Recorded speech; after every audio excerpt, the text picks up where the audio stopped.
My name's Hannah, and if you ask me, my life's pretty standard. Got a decent job, a husband, Mark, who's been my rock since college, and 2 kids who are the usual blend of sweet and trouble. But if there's one thing I've learned, it's that normalcy is a fragile thing, especially with a brother like Alex. Alex is 8 years younger than me, the kind of guy who never really grew up. Jobs, girlfriends, you name it, he changes them like he's flipping channels on TV. And yeah, he's got this habit of hitting up me or mom whenever his wallet's feeling too light, which is always. So, there we were, at mom's for our usual Sunday dinner. The house smelled like roast and the kids were running around, when the door slammed open like it's trying to break free. In strolls Alex, with this girl on his arm, looking like she just walked off a beach rather than into a family gathering. Her dress was so short, I swear Mark did a double take, nearly choked on his tea. Family, meet Lisa, Alex announces, all proud like he's won an award. My fiancé. And guess what? We're gonna have a baby. The room went silent. You could have heard a pin drop.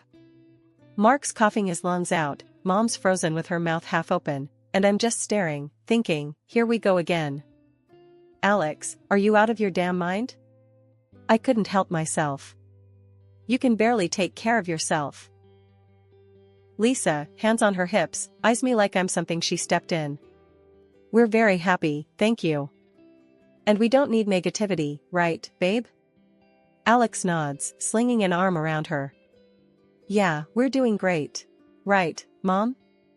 Mom, bless her, is trying to find her words. Congratulations. But, Alex, have you thought this through? A baby is a big responsibility. Of course, he hasn't, I muttered, earning a glare from both of them. Listen here, Hannah. Alex shot back. I don't need a lecture from you. We're gonna be fine. Right, Lisa? Lisa smirks. Absolutely. And we'll need a bit of help, obviously. Starting with living here for a while. I almost choked on my own spit. Live here? With Mom? Are you kidding? Why not? Lisa snapped. It's not like we have anywhere else to go. And it's not forever, just until Alex finds a new job. And when will that be? I couldn't stop the sarcasm. You planning on hitting the job hunt hard between gaming sessions, Alex? He just shrugged, all casual like. I'll figure it out. I always do. Mom finally spoke up, trying to smooth things over. Well, we'll make do. We always do. Right, Hannah? I looked at her, at the resignation in her eyes, and my heart sank. Yeah, Mom. We always do. Dinner was tense after that. Mark kept giving me these looks, like he was bracing for the storm he knew was coming. And me? I was just trying to wrap my head around the circus my life was about to become. After dinner, with the kids in bed and Mark helping Mom with the dishes, I cornered Alex in the living room. You can't keep doing this, you know. Dumping your problems on Mom on me. It's not fair. Alex, lounging like he owned the place, just shrugged. What do you want me to say, Hannah? Life's tough. I'm doing my best. Your best? I was fuming. Dragging a pregnant girl into this mess? Expecting everyone else to pick up your slack? Hey, Lisa yelled from the kitchen. Watch how you talk about us.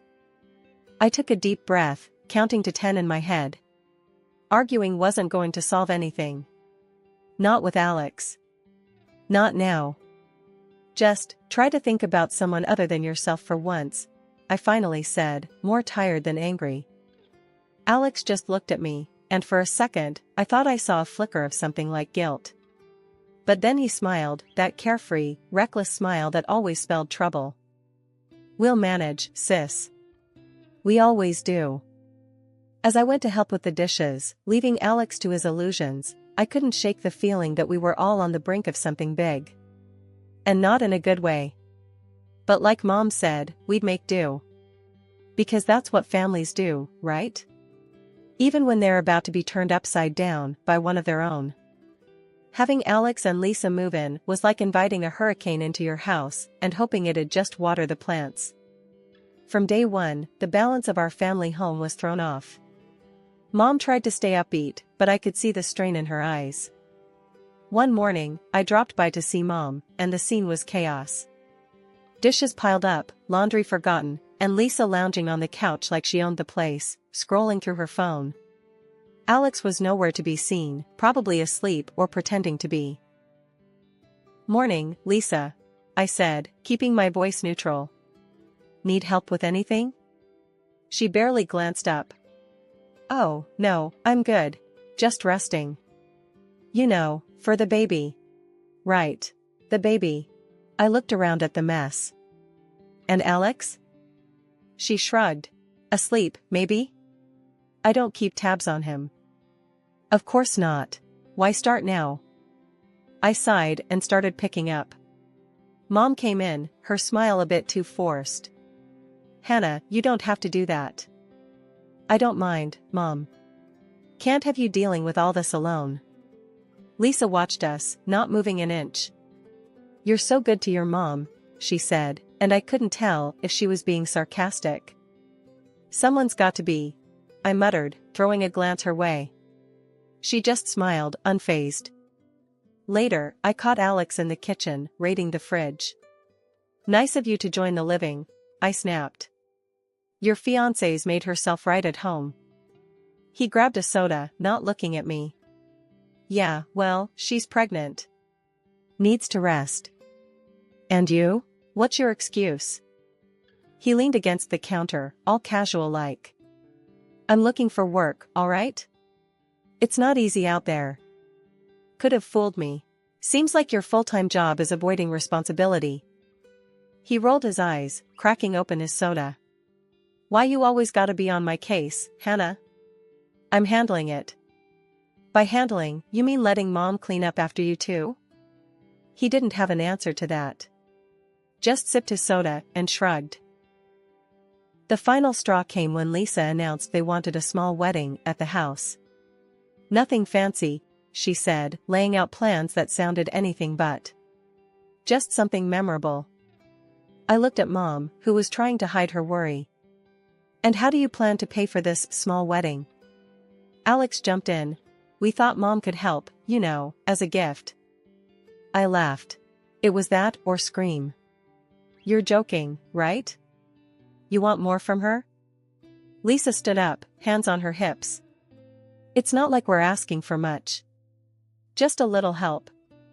"A little help?" I was fuming now. "You've done nothing but take since you got here. Mom's on a fixed income and you're planning a wedding like she's made of money." Alex tried to intervene. "Hannah, come on, it's just..."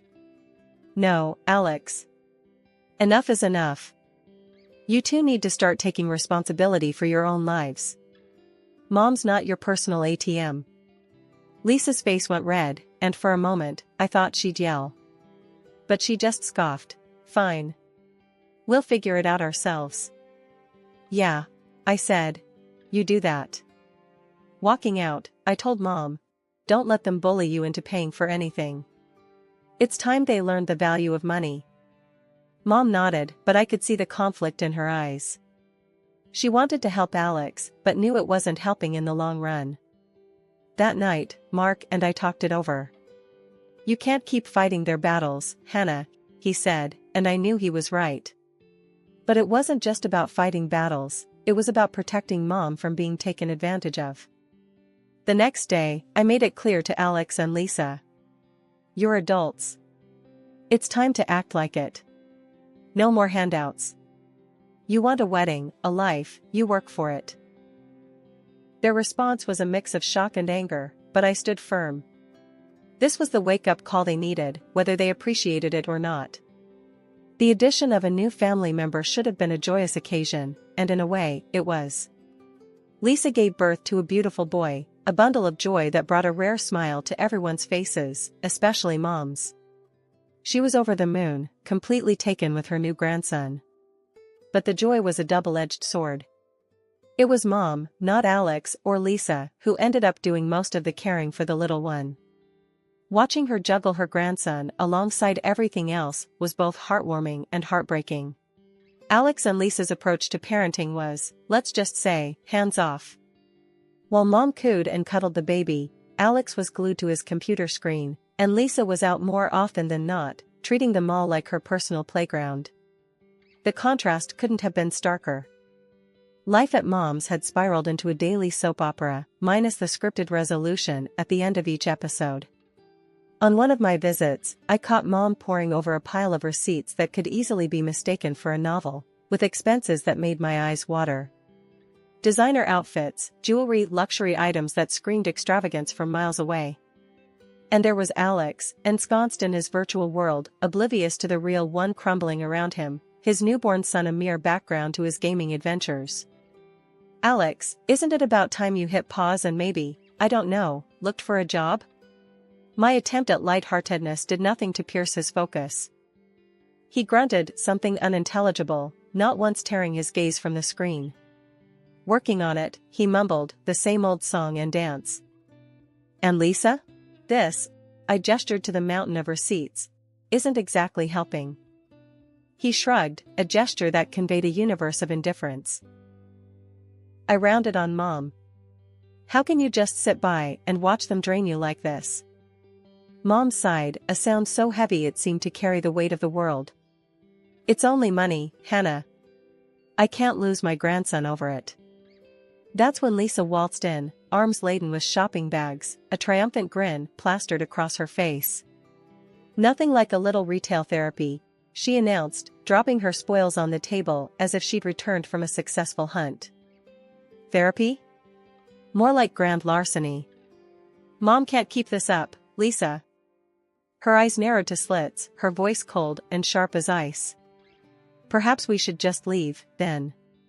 Let's see how often Mom gets to see her grandson after that. The threat hung in the air, a toxic cloud that threatened to choke us all. I looked to Mom for a sign of outrage, but she met my gaze with a resigned shake of her head, a silent plea to drop it. Later, in the sanctuary of the kitchen, I tried again. You can't let them use you like this, Mom. It's not right. She continued her tea ritual, a calming contrast to the storm brewing in my chest. I know, dear. But what choice do I have? That's my grandson. There has to be a line, Mom. They're walking all over you. She handed me a cup of tea, her eyes locking onto mine with an intensity one rarely saw. I'll handle it, Hannah. Trust me, I've got this under control. Control? The word tasted bitter. Seems more like they're controlling you. She patted my hand, a gesture meant to soothe. Just trust me, dear. As I left, the image of Alex lost in another world while Lisa admired her latest shiny trinket, not at me. Mom might think she had a handle on things, but from where I stood, it looked like we were all being dragged down by their weight. The trouble started when Mom got sick out of nowhere. One day she was fine, the next, she was rushed to the hospital with what turned out to be a serious condition. I was there in a heartbeat, barely had time to grab my purse before I was out the door. The hospital became my second home, sitting by her bed, holding her hand, and praying she'd pull through. I called Alex, tried to get through to him and Lisa, telling them, Mom's sick, she's in the hospital. You need to come, now. But all I got back were excuses. We're a bit tied up right now, Hannah. You know how it is, Alex would say, or Lisa would chime in with, we've got plans already. Can't just drop everything. Plans. Right. Their social calendar was apparently more important than their sick mother lying in a hospital bed. I couldn't believe it. Couldn't understand how they could just carry on with their lives, partying and living it up, while Mom was fighting for hers. I was running on fumes, between my job, the kids, and now this. But I didn't have the luxury of being tied up or having plans. Mom needed me, so that's where I was. Every day, hoping for some improvement, for her to wake up and tell me everything would be okay. 2 months of this hell, and then, just as sudden as she fell ill, she was gone. I was there, holding her hand, telling her I loved her, that I'd look after everything, not to worry. And where were Alex and Lisa? Out. Living their life without a care in the world, not even bothering to see if mom, or their son for that matter, needed them. The funeral was a blur of faces, condolences, and the overwhelming feeling of loss. But Lisa, in her barely there black dress, managed to stand out, drawing disapproving looks and whispers from everyone. Alex was just as detached, showing no sign of grief, almost as if he was relieved it was all over. The day after, I went to Mom's house, needing to feel her presence, but I was met with Lisa's sneering face. "Looking for something, Hannah?" she mocked, blocking the doorway. "I need to get some of Mom's things," I said, trying to keep my voice steady. "Oh, I think you're mistaken. This is our house now." "You have no business here," she replied, smirking. Alex came up behind her, a smug look on his face. "Yeah, Hannah, Mom changed her will. Everything's ours now. Maybe you should have spent less time at the hospital and more time securing your inheritance." I was speechless, anger and disbelief swirling inside me. "You can't be serious. Mom wouldn't do that." He shrugged, enjoying every moment of my distress.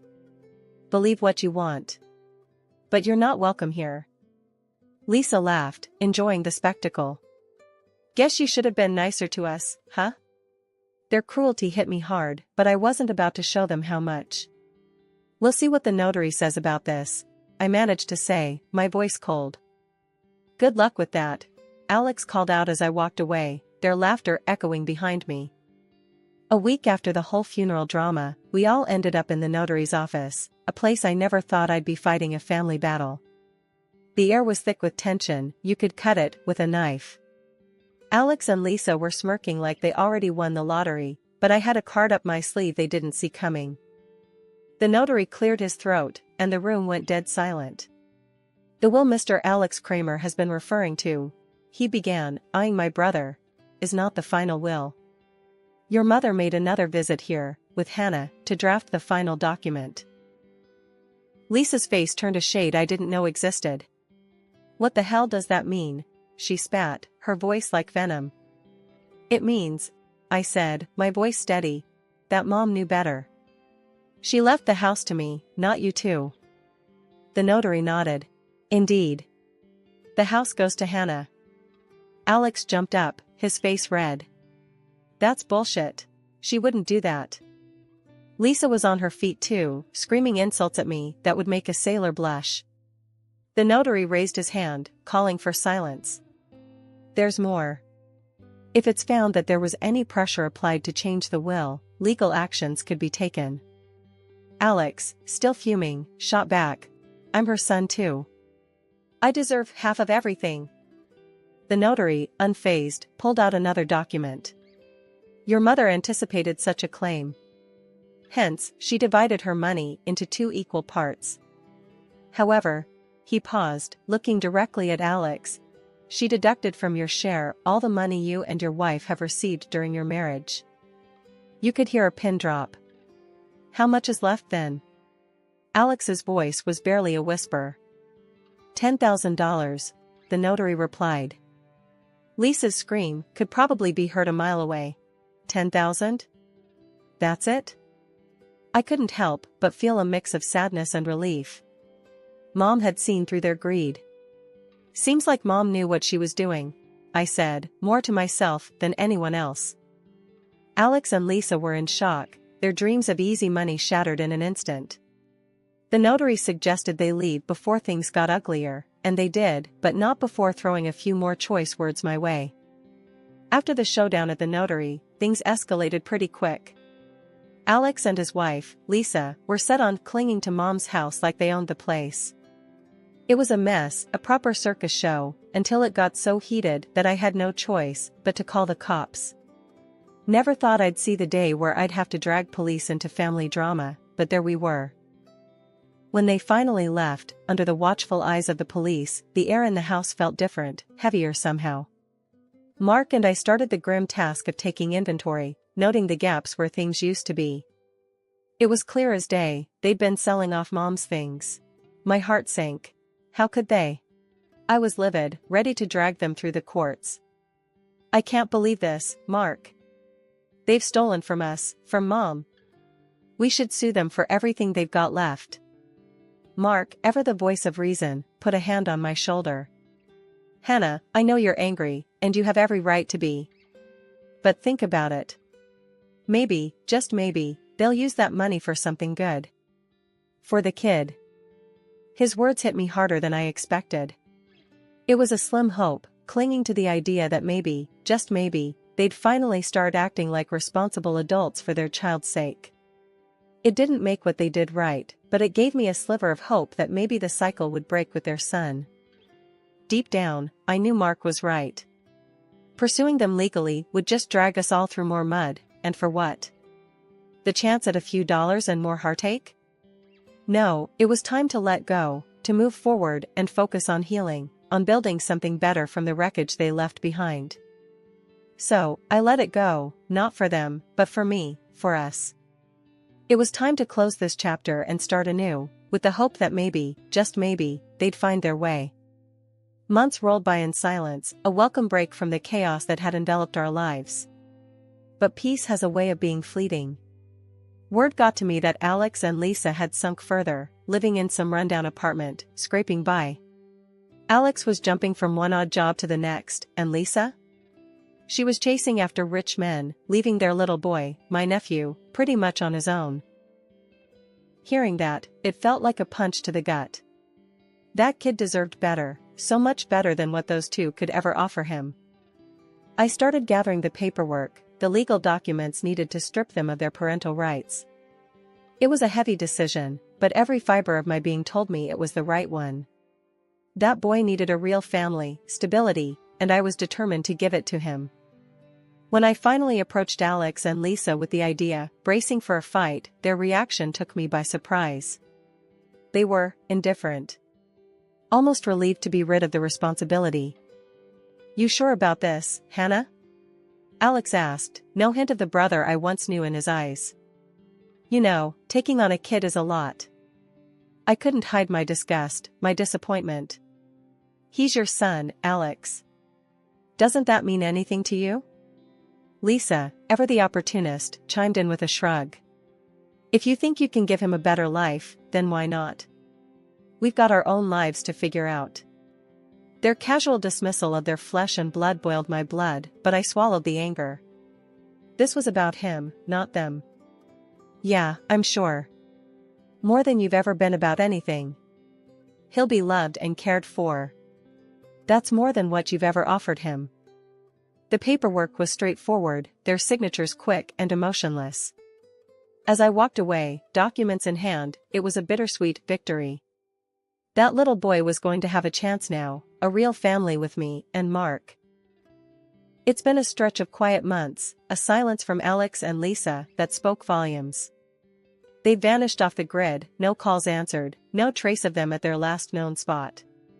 I've toyed with the idea of getting the authorities involved, wondering if a missing poster is the next step. Meanwhile, our home's been filled with a different kind of noise, the joyful chaos of kids and their boundless energy. Our little nephew, now effectively my third child, has settled in as if he's always been here. My kids, bless them, have taken to him like ducks to water, showering him with the kind of love and attention that's both heartwarming and a tad overwhelming. We're gonna build the biggest fort this living room has ever seen, declares my eldest, rallying the troops with a sparkle in her eyes that could outshine the sun. The little one, barely understanding but eager all the same, claps his hands with glee, a toothy grin plastered across his face. Fort, fort, he echoes, stumbling over the words, but clear in his enthusiasm. Mark and I, we've moved into Mom's old house, a sprawling place that seemed too vast once, but now feels just right. There's a room for every mood, a space for every laughter, and a corner for every whispered secret. It's become a home in the truest sense, filled with memories we're making fresh each day. I never thought we'd fill this place up. I muse aloud one evening, watching the kids turn the living room into a labyrinth of cushions and blankets. Mark wraps an arm around me, pulling me close. We always had the space, just needed the right people to fill it. And he's right. This house, once echoing with the past, now thrums with the present and whispers promises of the future. As for Alex and Lisa, their absence is a void, but not one that sucks the life out of us.